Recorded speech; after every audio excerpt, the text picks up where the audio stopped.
70입니다. 그리하여 길지 않은 동안 환경이 엄청나게 다양한 여러 섬에 이주민이 정착하게 되었으며 그들은 모두 동일한 인간 사회에서 파생된 집단이었다. 모든 현대 폴리네시아인의 근위적인 유산은 근본적으로 동일한 문화와 언어, 기술, 가족화, 작물화된 동식물을 공유한다.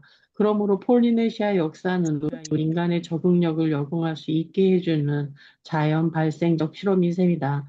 더구나 거기에는 우리가 그 밖에 다른 곳에서 인간의 적응력을 이해하려고 할 때마다 흔히 방해가 되는 요소, 즉, 여러 부류의 이 주민이 차례차례 밀려들어와 상황을 복잡하게 하는 일도 전혀 없었다.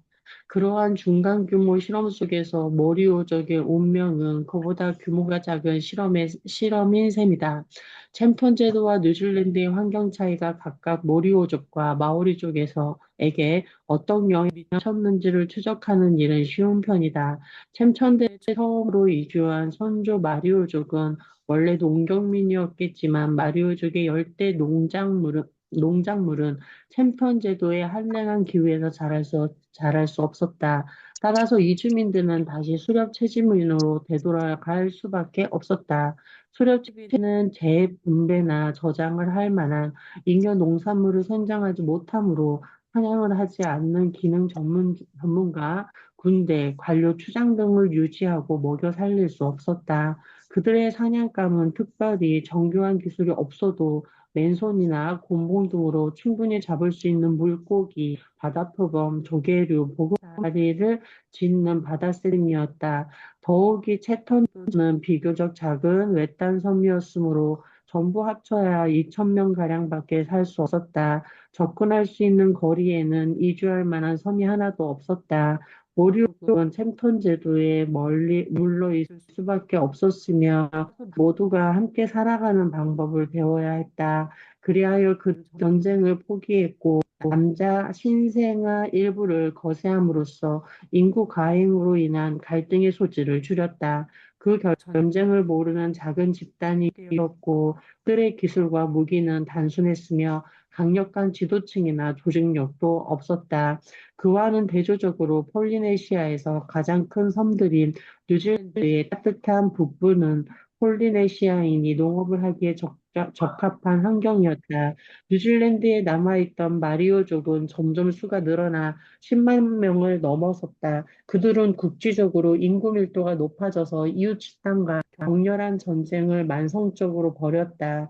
농산물을 생산해 저장할 수 있으므로 기능 전문 추장, 겸업식 병사들을 먹여 살릴 수 있었으며 농작물을 기르고 싸우고 예술을 창작하기 위해 필요한 다양한 도구가 발달했다.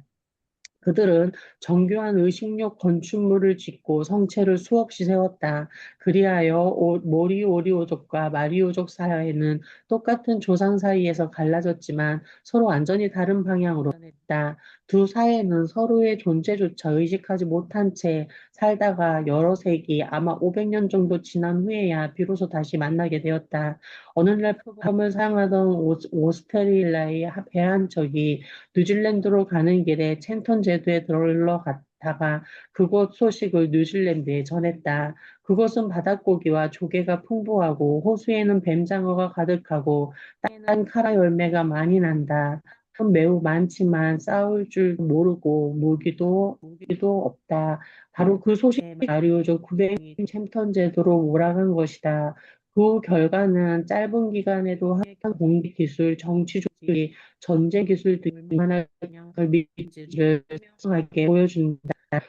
시아의 환경은 이미 언급했듯이 미국과 모리오족의 충동은 실험 속에 포함되어 있는 소입니다. 폴리네시아 전부터 인간 사회에 미치는 환경의 영향에 대해 무엇을 알 수 있을까? 폴리네시아 여러 섬에 자리 잡은 각각의 사회 차이점 중 설명 것에는 어떤 것들이 있을까? 폴리네시아 전체주의 채텀 떼어놓았을 때보다 훨씬 더 폭넓게 다양한 환경 조건을 포함하고 있다. 채텀 제도는 조직력 면에서 폴리네시아에서도 극단적인 경우에 속한다. 먹거리를 조달하는 방식에서 폴리네시아인 채텀 제도의 수렵 채집민뿐만 아니라 환전민 그리고 집약적으로 식량을 생산하며 인류 전체에서도 가장 인구 밀도가 높은 축에 드는 사람들까지 매우 다양하다. 폴리네시아의 식량 생산자들은 돼지, 개, 닭의 생산량에서도 각기 달랐다. 그들은 노동력을 조직적으로 활용해 농업을 위해 관계시설을 건설하고 물고기를 생산하려고 넓은 양여장을 만들었다. 폴리네시아 사회의 경제적 기반은 대체로 자급자족인 가족들로 구성되어 있었지만 일부 섬에서는 겸업식, 세스식 기능 전문가 집단으로 유지되었다. 사회 조직에서 폴리네시아의 각 사회는 평등에 가까운 촌락 사회부터 세계에서도 계층이 가장 세분한 축에 드는 사회까지 두루 갖추어져 있었다. 후자의 경우 위계 질서가 뚜렷한 수많은 계보와 추장, 평민 계층으로 구분되어 각각의 구성은 자기 계급 내에서만 결혼했다. 정치 조직 면에서도 각각의 섬이 여러 독립적인 부족이나 촌락 단위로 나뉜 경우에부터 여러 섬으로 이루어졌으며 다른 섬을 침략해 정복 전쟁을 일으키려고 상비군까지 갖춘 원시 제국에 이르기까지 실로 다양했다. 마지막으로 폴리네시아의 유형 문화는 각자 개인 용품을 제작하는 수준에서 기념비적인 석조 건립에 이르기까지 다양하다. 그 모든 다양성을 어떻게 설명할 수 있을까? 폴리네시아의 여러 사회에 이러한 차이점이 존재한 것은 폴리네시아 섬들 사이에 적어도 여러 가지 환경적 변수가 작용했다. 섬의 직후, 지질 유형, 해양 자원, 면적, 지형적 분열, 고립성 등이다. 이러한 요소들이 폴리네시아의 각 사회에 미친 영향을 구체적으로 살펴보기 전에 먼저 그 요소들의 변동 범위부터 검토해보자. 폴리네시아는 대부분 섬이 부근에 위치해 무더운 열대 또는 아열대 기후에 속하지만 뉴질랜드 대부분 지역은 온대 그리고 채텀제도, 뉴질랜드 남섬 남부는 한능한 남극성 기후에 속한다. 하와이 섬은 북회기성 안쪽으로 들어와 있지만 산이 높아서 고산 생식지로 존재하며 간혹 눈이 내리기도 한다. 강우량은 지구상 최고기로 이 있는가 하면 어떤 섬들은 강우량이 그 10분의 1에 불과해 농업 한계선을 벗어날 정도로 건조한다. 섬의 지질적 유형에는 환초, 유기한 석회암, 화산섬, 대륙의 파편, 그리고 그것들이 혼합된 형태 등이 있다. 한쪽 그 땅에는 투와 모투 제도의 섬들처럼 이수를 헤아리기 어려운 섬들이 있는데 대개 평평하고 해수면 위에 간신히 솟아있는 한초들이다. 그 밖에도 처음에는 한초였지만 헤덴슨 섬이나 넷렌 섬처럼 해수면 위에 높이 솟아올라 석회암 섬이 만들어진 경우도 있다. 이 유형의 한촌에는 다른 돌들이라고는 전혀 없고 오로지 석회줄로만 이루어져 있다. 토양층이 매우 얇고 영구적인 담이 없으므로 둘 다 정착민들이 살기에는 어려운 점이 많을 수밖에 없다. 토스, 연아 언니요.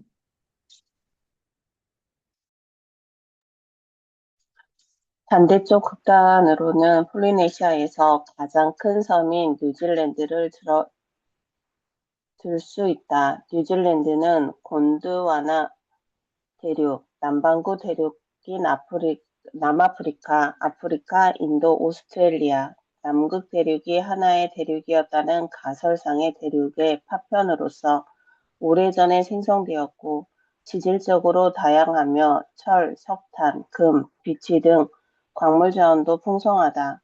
폴리네시아에서 뉴질랜드를 제외한 큰 섬들은 대부분이 바다에서 솟아오른 화산섬으로 대륙의 일부였던 적이 없는 섬들이다. 그 중에는 융기한 석회암으로 이루어진 부분이 포함된 섬도 있고 그렇지 않은 경우도 있다. 비록 뉴질랜드처럼 지질적으로 풍부하지는 않지만 이 해양 화산섬들은 여러 종류의 화산암으로 이루어져 있다. 그 중에서도 석기를 만들기에 적합한 종류도 덜어 있으므로 적어도 폴리네시아인의 관점으로 보면 한초보다는 나은 편이다. 화산섬에도 저마다 차이가 있다. 고도가 높은 섬에는 산지에 비가 많이 내린다. 따라서 풍화작용이 심하며 소양층이 깊고 영구적인 유수가 있게 마련이다. 예를 들면 소시에테 제도, 사모아, 마르키즈 제도, 그리고 특히 하와이 등 폴리네시아에서 가장 높은 산이 있는 섬들이 그렇다. 그보다도 낮은 편이지만 통가 제도와 이스터 섬들도 화산재 때문에 토양은 비옥하다. 다만 하와이와 같이 큰 하천은 없다. 해양자원 면에서는 폴리네시아 대부분의 섬들이 얕은 물과 암초로 둘러싸여 있으며 환초 때문에 초가 형성되어 있는 섬도 많다.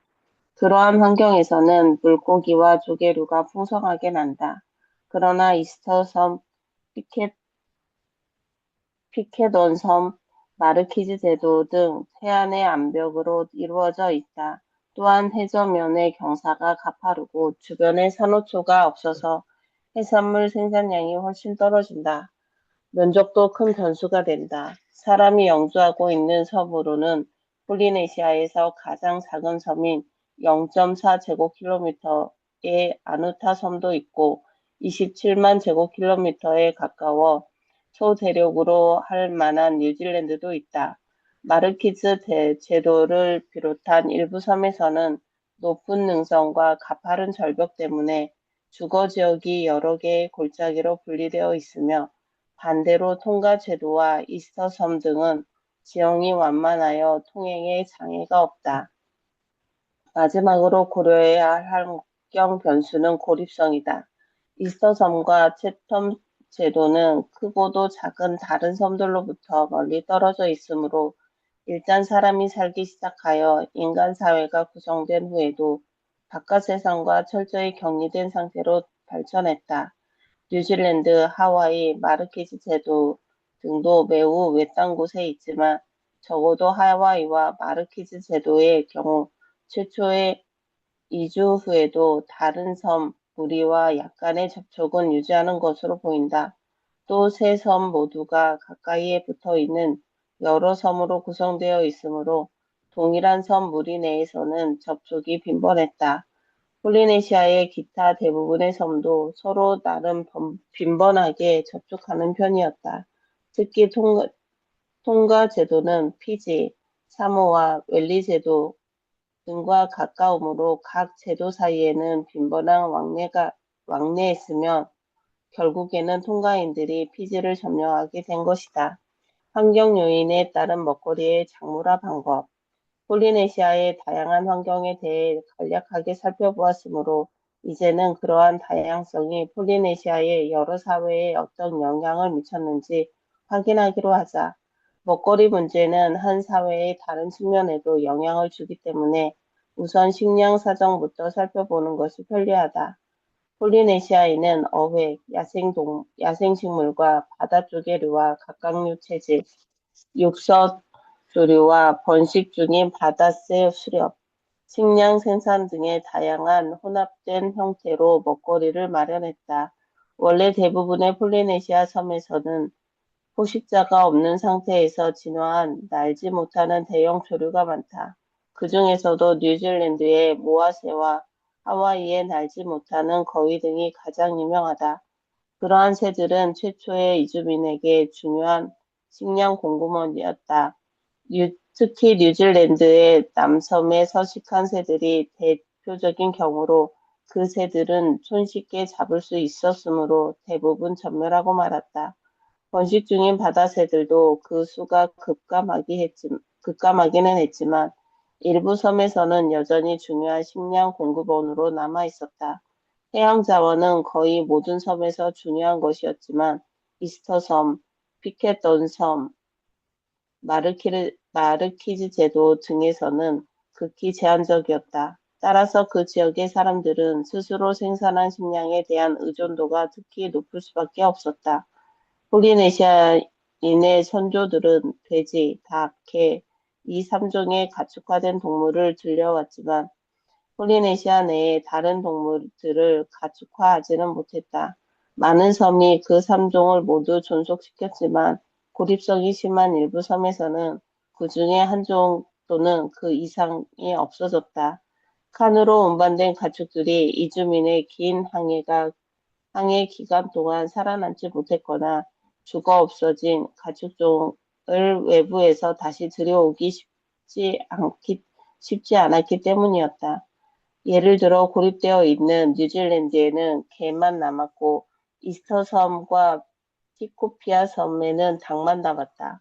이스터 섬에는 산호초나 풍요롭고도 얕은 물이 없고 육서 조류도 금방 전멸하고 말았으므로 그곳 사람들은 닭장을 지어 양계에 힘썼다. 그러나 이 삼종의 가축은 기껏해야 간헐적으로 먹거리를 제공할 뿐이었다. 폴리네시아의 식량 생산량은 주로 농업에 의존했다. 폴리네시아의 농작물들은 외부에서 처음 작물화되어 이주민들이 가지고 들어온 열대성 작물이었으므로 아남극성의 위도에서는 농업이 불가능했다.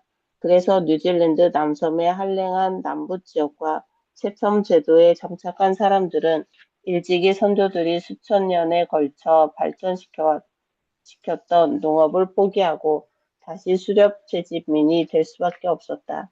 이 섬의 그 외의 섬에서는 건조지 작물, 특히 타로토란, 참마, 고구마, 관계작물, 주로 타로토란, 과수작물, 빵나무 열매, 바나나, 코코넛 등을 중심으로 농사를 지었다. 각 작물의 생산성과 상대적 중요성은 섬의 환경에 따라 제각기 달랐다. 헨터슨 섬과 네렐 섬, 그리고 한초 섬들은 소양이 빈약하고 다수가 제한되어 있어서 인구 밀도가 가장 낮았다. 인구 밀도는 온대의 뉴질랜드도 매우 낮았다. 폴리네시아의 일부 작물들을 재배하기에는 너무 춥기 때문이었다. 그러나 섬들과 기타 몇몇 섬에서는 이리저리 옮겨 다니는 비집약적인 화전 농업이 이루어졌다. 그 밖에 어떤 섬들은 토양은 비옥하지만 고도가 낮고 영구적인 큰 유수가 없어 관계가 불가능했다. 그러한 섬에서 사는 사람들은 계단식 밭을 만들고 집다이를 깔고 윤작을 하며 휴작 기간을 줄이거나 아주 없애고 인공임을 유지하는 등 많은 노동량을 요구하는 집약적 건조지 농업을 발전시켰다. 건조지 농업은 이스터섬, 조그마한 아누타섬, 평평하고 고도가 낮은 통가 제도 등에서 특히 생산성이 높았다. 그 지역의 폴리네시아인은 육지의 대부분을 식량을 재배하는 데 사용했다. 폴리네시아에서 가장 생산적인 농업은 광대한 밭에서 타로토란을 재배하는 것이었다. 그러나 인구가 많은 열대섬 중 통가 제도의 경우에는 그것이 불가능했다. 고도가 낮아서 강이 없기 때문이었다. 관계농업은 하와이에서 가장 서쪽에 있는 카우아이, 오아우, 몰로카이 섬 등에서 절정에 달했다. 그 섬들은 면적이 넓고 비가 많아서 영구적인 큰 유수가 있을 뿐 아니라 건설 사업을 벌이는 데 필요한 인력도 넉넉했다. 하와이는 부역을 통해 타로토란 경작을 위한 정교한 관계시설을 만들어 에이커 땅 24톤의 수확을 거두었다. 이것은 폴리네시아 전역의 단위 면적당 생산량이 가장 많은 것이었다. 그러한 생산량 덕분에 집약적 양돈도 가능했다. 또한 하와이는 대량의 인력을 양식업에 활용하여 거대한 양어장을 건설하고 카노스 청어와 숭어를 양식했다는 점에서도 특이한 경우다. 토스. 인구 밀도가 폴리네시아의 정치, 경제, 사회 다양화에 미친 영향. 이렇게 환경에 따른 먹거리 변동이 심했으므로 인구 밀도 역시 폴리네시아 각지에서 크게 달라졌다. 밀도가 가장 낮은 것은 채텀 제도와 뉴질랜드 남섬의 수렵 채집민, 그리고 뉴질랜드 나머지 지역의 농경민이었다. 그와는 대조적으로 집약 농업을 하는 섬들은 1제곱마일당 인구 밀도가 120명을 넘는 경우도 많았다. 톤가 사모아 소시에테 제도 등은 1제곱마일당 210에서 250명이었고 하와이는 300명에 달했다. 가장 극단적인 예는 고도가 높은 아누타 섬으로 1제곱마일당 1100명이었다. 그곳 주민들은 토지 전체를 집약적 식량 생산에 활용하여 0.4km제곱미터에 불과한 면적에 무려 160명이 모여 살았으므로 자급자족 사회로서는 세계적으로 가장 밀도가 높은 편에 속했다.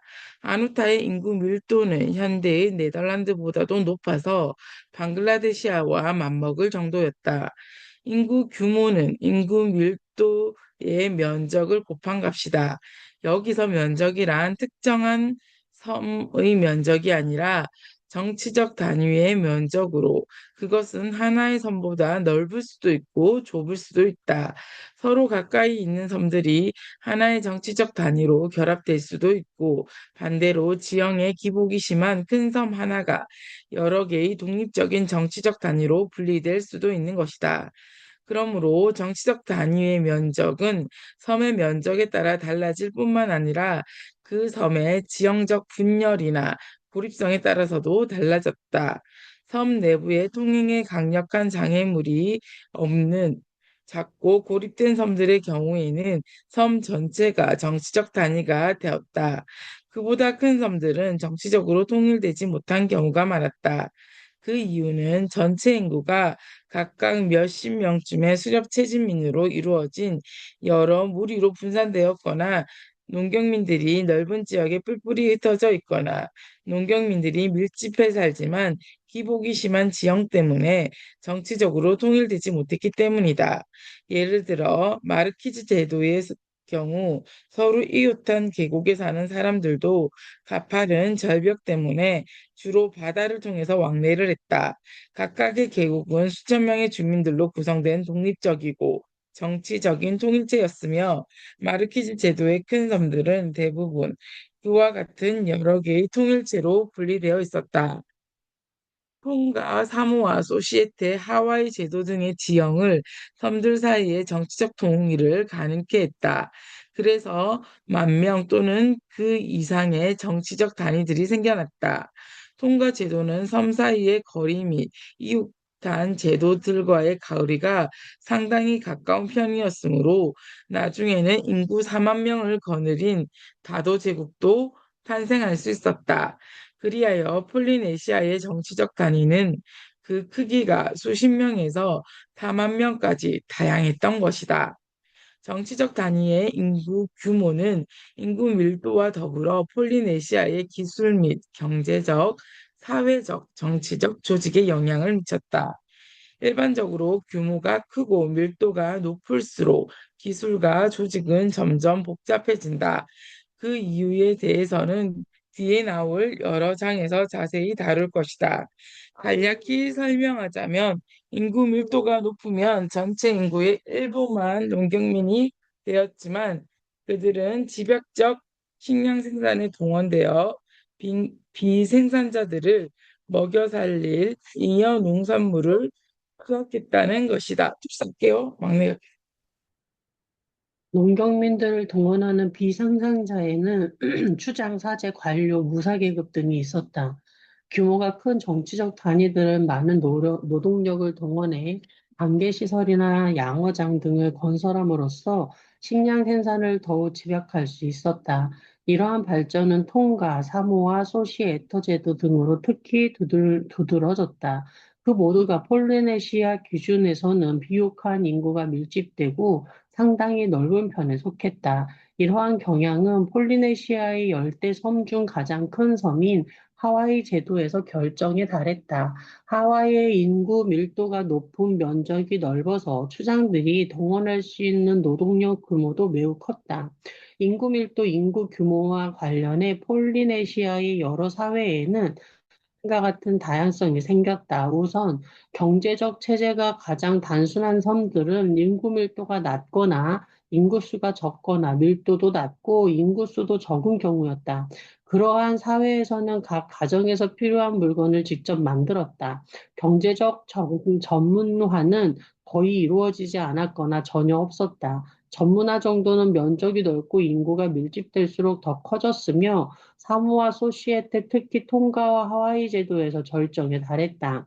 마지막 두 제도는 카누 기술자, 향해 전문가, 석공세, 사냥꾼, 문신 기술자 등 세습적인 경험식 기능 전문가들이 있었다.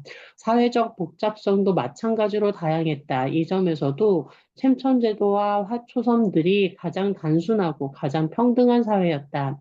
이 섬들에서도 폴리네시아 본래의 전통에 따라 추장이 있긴 했다. 그러나 그 추장들은 눈에 보이는 표식에 거의 착용하지 않았고 평민들과 똑같이 평범한 오두막집에서 살았으며 모두가 그렇듯이 스스로 키우거나 잡아서 먹거리만 했다.